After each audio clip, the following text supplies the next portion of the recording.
मुंबई के षणमुखानंद हॉल में आज महाविकास अघाड़ी की एक बड़ी रैली हो रही है। इस रैली के जरिए महाविकास अघाड़ी अगले विधानसभा चुनाव के लिए चुनाव प्रचार की शुरुआत कर चुकी है। इस रैली को संबोधित करते हुए उद्धव ठाकरे ने कहा कि वो गठबंधन के सभी दलों के नेताओं से अपने सीएम चेहरे का ऐलान करने की अपील करते हैं। उन्होंने कहा वो बिना शर्त उनका समर्थन करेंगे। उद्धव ठाकरे ने कहा अब तक जिस पार्टी को सबसे ज्यादा सीटें उस पार्टी को सीएम पद मिलने का फॉर्मूला माना जाता रहा है। पहले के गठबंधन में भी यही फॉर्मूला रहा। उद्धव ठाकरे ने कहा कि सीएम चेहरे के साथ ही हमें चुनाव में उतरना चाहिए। इस रैली में उद्धव ठाकरे, आदित्य ठाकरे, शरद पवार, सुप्रिया सुले, पृथ्वीराज चौहान और नाना पटोले शामिल हैं। राज्य में अक्टूबर में विधानसभा चुनाव होने की संभावना जताई जा रही है। ज्यादा जानकारी हमारे सहयोगी रौनक कुकड़े हमें देंगे। रौनक, क्या चर्चाएं चल रही हैं? रौनक के पास लौटेंगे, लेकिन मंत्रिपदाचा चेहरा कोण? उद्धव ठाकरे होणार का आणखीन कोण होणार? मी आज सगळ्यांसमोर स्वच्छ सांगतो की पृथ्वीराजजी तुम्ही आलात, पवारसाहेब तुम्ही आलात, तुम्ही आत्ता तुमच्यापैकी कोणाच्याही मुख्यमंत्री पदाचा जाहीर करा, उद्धव ठाकरेचा त्याला पाठिंबा असेल। रौनक कुकड़े जुड़े हुए हैं। रौनक, आज रैली से शुरुआत हो चुकी है एक तरह से, क्या आज कोई स्पेसिफिक बात रही जो आने वाले चुनाव में जिस पर नजर बनी रहेगी?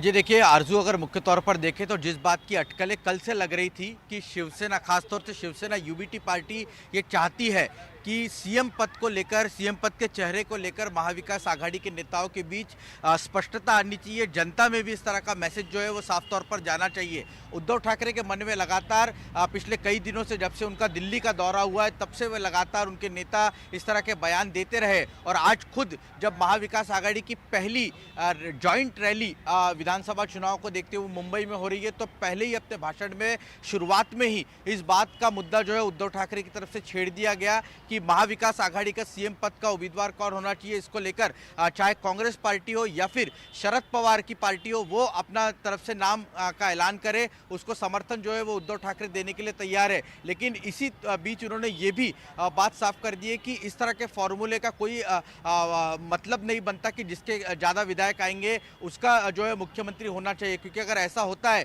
तो कई बार ये देखने को मिलता है कि एक दूसरे के खिलाफ जो है वो अपने कैंडिडेट जो है वो खड़े किए जाते हैं, बगावत करने को लगाई जाती है और एक दूसरे की टांग खींचने की कोशिश की जाती है। तो ऐसा महाविकास आघाड़ी के नेताओं में या फिर पार्टियों के बीच में नहीं होना चाहिए। लिहाजा सीएम पद का चेहरा कौन होना चाहिए, इसको लेकर सहमति चुनाव से पहले ही जो है वो बना लेनी चाहिए। लेकिन देखना महत्वपूर्ण होगा कि क्या वाकई में कांग्रेस उद्धव ठाकरे के इस प्रस्ताव को लेकर सकारात्मक है, क्योंकि अभी फिलहाल जॉइंट रैली चल रही है लेकिन कांग्रेस के कोई बड़े नेताओं की तरफ से भाषण जो है वो नहीं दिया गया है। मैं आपको बता दूं कि कांग्रेस उद्धव ठाकरे के इस प्रस्ताव को लेकर, जो हमारे सूत्र बता रहे कांग्रेस के, वो सहमत नहीं है। उनका कहना है कि जिसकी ज्यादा सीटें आएगी उसका ही मुख्यमंत्री होगा। लोकसभा चुनाव में हमने देखा कि कांग्रेस सबसे बड़ी पार्टी बनकर उभरी है और उनको ऐसा लगता है कि जो माहौल है महाराष्ट्र में कांग्रेस के पक्ष में है, लिहाजा उनका मुख्यमंत्री होना चाहिए।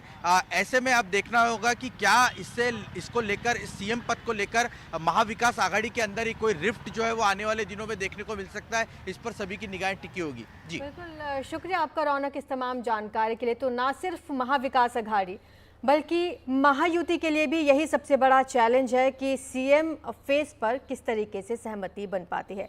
शिवसेना उद्धव गुट के नेता संजय राउत का कहना है कि शरद पवार अजीत पवार को छोड़कर किसी भी नेता को पार्टी में शामिल कर सकते हैं। संजय राउत का कहना है कि उनकी इस बारे में शरद पवार से बातचीत भी हुई है। जो चले गए हैं वो उनकी पार्टी का एक निर्णय हो सकता है, लेकिन हमारी पार्टी की बात करता हूं। जो चले गए हैं उनको हम चुनाव में हराएंगे। मैंने शरद पवार जी से बार बार जब बात की है और उनके बयान सुने हैं, उनका भी यही कहना है, अजित पवार छोड़कर सबको वो ले सकते हैं।